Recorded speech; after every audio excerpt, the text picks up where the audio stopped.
আজ আমি আমেরিকার গৃহযুদ্ধের কারণ নিয়ে আলোচনা করব। তাহলে আলোচনাটা শুরু করি। সাধারণভাবে বলতে গেলে আমেরিকা যুক্তরাষ্ট্রের দক্ষিণাঞ্চলে যে ক্রীতদাস প্রথা প্রচলিত ছিল তাকে কেন্দ্র করে যে রাজনৈতিক বিতর্কের সৃষ্টি হয়েছিল তা থেকেই আমেরিকার উত্তরাঞ্চল ও দক্ষিণাঞ্চলের মধ্যে গৃহযুদ্ধ বেঁধে যায়। গৃহযুদ্ধের ফলাফল থেকেও এই রকম একটা সিদ্ধান্ত করা মোটেই বিচিত্র নয় যে ক্রীতদাস প্রথার জন্যই গৃহযুদ্ধ হয়েছিল, কারণ যুদ্ধের ফলেই আমেরিকা থেকে ক্রীতদাস প্রথাকে বিদায় নিতে হয়। গৃহযুদ্ধের ইতিহাসকারদের অনেকে এই কথা মানেন যে ক্রীতদাস প্রথাই তার একমাত্র কারণ, অর্থাৎ গৃহযুদ্ধের একমাত্র কারণ। কিন্তু আধুনিক ঐতিহাসিকেরা গৃহযুদ্ধে ক্রীতদাস সংক্রান্ত প্রশ্নকে যথাযোগ্য গুরুত্ব দিতে নারাজ। তারা বলেছেন যে কেবল তাই দিয়ে গৃহযুদ্ধের কারণ ব্যাখ্যা করা যাবে না, এর কারণ খুঁজতে হবে অর্থনীতির গভীরে। অধ্যাপক প্লাকনার এর মন্তব্যে এই প্রসঙ্গ যোগ্য। তিনি বলেছেন, আমেরিকার গৃহযুদ্ধ আসলে ছিল দুটি অর্থনৈতিক অঞ্চলের মধ্যে সংঘর্ষ। তার আরও বক্তব্য হলো যে 1860-এর মধ্যে আমেরিকার উত্তরাঞ্চল ও দক্ষিণাঞ্চলের মধ্যে অর্থনৈতিক স্বার্থের দ্বন্দ্ব এমনই এক চূড়ান্ত পর্যায়ে গিয়ে পৌঁছেছিল যে ক্রীতদাস প্রথার সমস্যা না থাকলেও তখন উত্তর দক্ষিণ বিচ্ছিন্নতা একরকম অনিবার্য ছিল। এই সাধারণ বক্তব্যের পরিপ্রেক্ষিতে গৃহযুদ্ধের কারণগুলি অনুসন্ধান করা যেতে পারে। এক হচ্ছে আঞ্চলিক বৈষম্যের সৃষ্টি। আমেরিকার গৃহযুদ্ধে অংশগ্রহণকারী দুটি অঞ্চলের মধ্যে উত্তরাঞ্চল ছিল শিল্প প্রধান আর দক্ষিণাঞ্চল ছিল কৃষি প্রধান। এই দুইটি বিপরীত অর্থনৈতিক মৌলিক প্রভেদগুলো যতদিন গেছে ততই প্রকট হয়ে উঠেছিল। তাছাড়া অপরাপর বিষয়ে উত্তর ও দক্ষিণের মধ্যে আর যেসব প্রভেদ ছিল তাও নানাভাবে স্পষ্ট হয়ে উঠেছিল। প্রথমে যে প্রশ্নকে কেন্দ্র করে উত্তর দক্ষিণে আঞ্চলিক বৈষম্য বা প্রভেদ দেখা দেয় তা হলো অভ্যন্তরীণ উন্নতির জন্য সরকারি মদত এবং এই ব্যাপারে সরকারি পদক্ষেপ। শিল্প সমৃদ্ধ উত্তরাঞ্চল চাইতো যাতায়াত ব্যবস্থার উন্নতি ঘটাতে, এলাকার আধুনিকীকরণ করতে, যাতে কলকারখানা গড়ে তুলতে সুবিধা হয়। অন্যদিকে কৃষি নির্ভর দক্ষিণ চাইতো জমি বা এলাকার প্রাকৃতিক বৈশিষ্ট্যকে বজায় রাখতে, যাতে কৃষিকার্যের সুবিধা হয়, জমির উৎকর্ষ বজায় থাকে। তবে দ্বিতীয় যে বিষয়কে নিয়ে উত্তর ও দক্ষিণের নেতাদের মধ্যে তীব্র বাদানুবাদ হয়েছিল তার তাৎপর্য ছিল অনেক বেশি। খাস জমি অর্থাৎ সরকারি জমির বন্টন বা বিলিকে কেন্দ্র করে বিবাদের সূত্রপাত। শিল্পায়িত উত্তরাঞ্চল সস্তা দরে জমি বিলি করবার ঘোরতর বিরোধী ছিল, কারণ তাতে শিল্প শ্রমিকদের কৃষিকাজে ঝোঁকবার প্রবণতা দেখা দেবে, ফলে ক্ষতিগ্রস্ত হবে শিল্প। শিল্পের প্রয়োজনে শ্রমিক মজুরের অভাব দেখা দেবে। অপরপক্ষে দক্ষিণের আবাদকারীরা চেয়েছিল যাতে সরকারি জমি সস্তা দরে বিলি করা হয়, কারণ তাতে কৃষিকার্যের সম্প্রসারণ ঘটবে, সুবিধে হবে দক্ষিণের আবাদকারীদের। 19 শতকের 30 ও 40-এর দশকে সরকারি জমির বন্টনকে কেন্দ্র করে উত্তর দক্ষিণের নেতাদের মধ্যে তীব্র বাদানুবাদ হয়েছিল।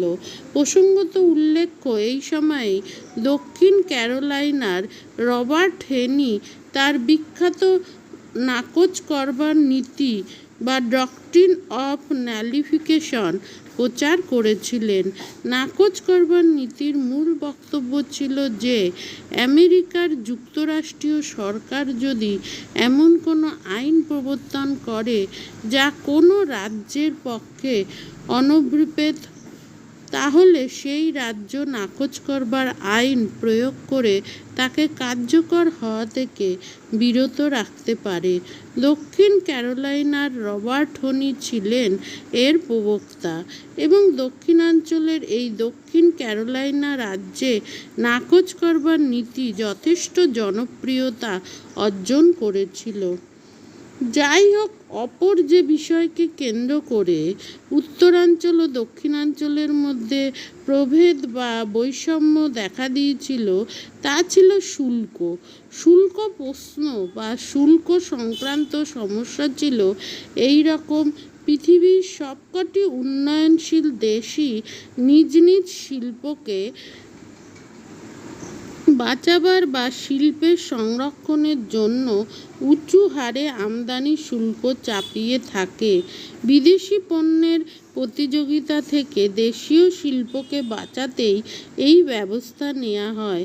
আমেরিকার নতুন নতুন গড়ে ওঠা শিল্পকে বাঁচানোর জন্য আমদানি শুল্ক বৃদ্ধি করা হয়েছিল। কিছুদিনের মধ্যেই এর সুফল দেখা গিয়েছিল। দেশে সমৃদ্ধ হয়েছিল, কিন্তু এই সমৃদ্ধি শিল্পায়িত উত্তরাঞ্চলকে সমৃদ্ধির পথে এগিয়ে নিয়ে গিয়েছিল। তুলা উৎপাদনকারী দক্ষিণাঞ্চল এর ফল হয়েছিল উল্টো। বিশেষ করে দক্ষিণ ক্যারোলাইনা নতুন এই শুল্ক নীতিতে ক্ষতিগ্রস্ত হয়েছিল বেশি। ইতিমধ্যে দক্ষিণ ক্যারোলাইনার লোকেরা স্টেটস রাইটস পার্টি দল গঠন করে যুক্তরাষ্ট্রীয় সরকারের সংরক্ষণ তথা শুল্ক নীতির তীব্র বিরোধিতায় নেমেছিল। এমনকি দক্ষিণ ক্যারোলাইনা রাজ্যে প্রতিনিধিরা বিধানসভায় সমবেতভাবে অর্ডিন্যান্স অফ নালিফিকেশন বা নাকচ করার আইন পাশ করেছিলেন 1832 খ্রিস্টাব্দে। এই আইনে বলা হয়েছিল যে যুক্তরাষ্ট্রীয় সরকার যদি কোনো আইনকে দক্ষিণ ক্যারোলাইনা রাজ্যে বলপ্রয়োগের দ্বারা কার্যকর করার চেষ্টা করে তাহলে এই রাজ্য যুক্তরাষ্ট্র থেকে বিচ্ছিন্ন হয়ে যাবে। শেষ পর্যন্ত এই ব্যাপারে একটা আপোষ রফা হলেও এই শুল্ক ব্যবস্থাকে কেন্দ্র করে উত্তরাঞ্চল ও দক্ষিণাঞ্চলের মধ্যে বিভেদ এবং বৈষম্য স্পষ্ট হয়ে উঠেছিল। দুই, আমেরিকার সম্প্রসারণ এবং তাকে কেন্দ্র করে নতুন সমস্যা। আমেরিকাতে দাসপ্রথা নিয়ে উত্তরাঞ্চল এবং দক্ষিণাঞ্চলের মধ্যে চাপানুতোর চললেও তা মোটেই প্রথম দিকে তেমন গুরুত্ব পায়নি, কারণ উত্তরাঞ্চলের মানুষ মনে করত দাসপ্রথা দক্ষিণীদের ঘরোয়া ব্যাপার এবং ধীরে ধীরে আপনা আপনি তা লুপ্ত হয়ে যাবে। কিন্তু আমেরিকা যুক্তরাষ্ট্রে পশ্চিমাঞ্চলের নতুন নতুন রাষ্ট্রের অন্তর্ভুক্তির সময় দাসপ্রথা এক সমস্যারূপে দেখা দিয়েছিল। প্রশ্ন উঠেছিল, নতুন রাজ্যগুলো দাসপ্রথা সমন্বিত রাজ্য হিসাবে যুক্তরাষ্ট্রে যোগ দেবে না দাসপ্রথা মুক্ত রাজ্য হিসাবে অন্তর্ভুক্ত হবে। টেক্সাস, ক্যালিফোর্নিয়া, নিউ মেক্সিকো প্রভৃতি নতুন রাজ্যের অন্তর্ভুক্তিকালে এই সমস্যা গুরুতর আকার ধারণ করেছিল। দক্ষিণাঞ্চলের দাসপ্রথার সমর্থকরা চাইছিল নতুন যেসব রাজ্য যুক্তরাষ্ট্রের অন্তর্ভুক্ত হতে চলেছে সেখানে দাসপ্রথাকে চলতে দেয়া হোক। অপরপক্ষে উত্তরাঞ্চলের দাসপ্রথা বিরোধীরা চাইছিল যাতে নতুন রাজ্যগুলিতে ওই প্রথা নিষিদ্ধ করা হয়। সেনেটরকে উদ্যোগে 1850 এই ব্যাপারে একটা আপোষ মীমাংসা হলেও এই দাসপ্রথা নিয়ে উত্তর এবং দক্ষিণের মধ্যে মন কষাকষির ভাব রয়েই গিয়েছিল। কয়েক বছরের মধ্যে দাসপ্রথা উত্তর দক্ষিণের মধ্যে বিরোধের প্রধান উপলক্ষ হয়ে উঠেছিল। 3, কৃতদাস প্রথা নিয়ে বিতর্ক। আমেরিকাতে উৎপাদনের কাজে নিগ্রো কৃতদাসদের নিয়োগ করবার প্রথা দীর্ঘদিন ধরে প্রচলিত ছিল, কিন্তু 18 শতকে আমেরিকায় যে রাজনৈতিক অস্থিরতা দেখা দিয়েছিল তাতে সেই কৃতদাস প্রথায় ভাঙন দেখা দিয়েছিল। কেবল দক্ষিণাঞ্চলের ক্যারোলাইনা এবং জর্জিয়ার ধান ও নীলের আবাদেই কৃতদাসের ব্যবহার সীমিত হয়ে পড়েছিল। ভেঙে পড়া এই কৃতদাস প্রথা আবার নতুন প্রাণশক্তি ফিরে পায় 1793-এ। শিল্প বিপ্লবের সূত্রে ওই বছর কটন জিন আবিষ্কৃত হওয়ার ফলে কার্পাস শিল্পের যে প্রসার ঘটেছিল তাতে আবার কৃতদাস প্রথা নতুনভাবে উজ্জীবিত হয়ে উঠেছিল। আমেরিকার দক্ষিণাঞ্চল তুলা উৎপাদনের উৎকৃষ্ট জায়গা ছিল বলে সেখানকার তুলা আবাদে ব্যাপকভাবে কৃতদাস নিয়োগ চলতে থাকে। তুলা উৎপাদনে যে ধরনের শ্রমিকের প্রয়োজন হতো তাতে কৃতদাসদের নিয়োগ ছিল লাভজনক। কৃতদাসদের খাটিয়ে যে প্রচুর পরিমাণ তুলা ফসল হিসাবে পাওয়া যেত তা রপ্তানি করে আবাদ মালিকরা প্রচুর মুনাফা লুটত। বলা বাহুল্য, দক্ষিণাঞ্চলের কৃষি অর্থনীতির সঙ্গে কৃতদাস প্রথা ঘনিষ্ঠভাবে যুক্ত ছিল বলে সেখানে এই প্রথা বিলোপের কোনো প্রশ্নই ছিল না। আমেরিকার কৃতদাসদের যে অমানুষিক নির্যাতন সহ্য করতে হতো সে কথা বলা বাহুল্য। ব্যক্তিগত ও পারিবারিক জীবনে কৃতদাসদের কোনোই স্বাধীনতা ছিল না। কৃতদাসদের আঘাত করলে, এমনকি হত্যা করলে আইনত তা কোনো দণ্ডনীয় অপরাধ ছিল না। কৃতদাসদের লেখাপড়া শেখবার কোনো অধিকার ছিল না।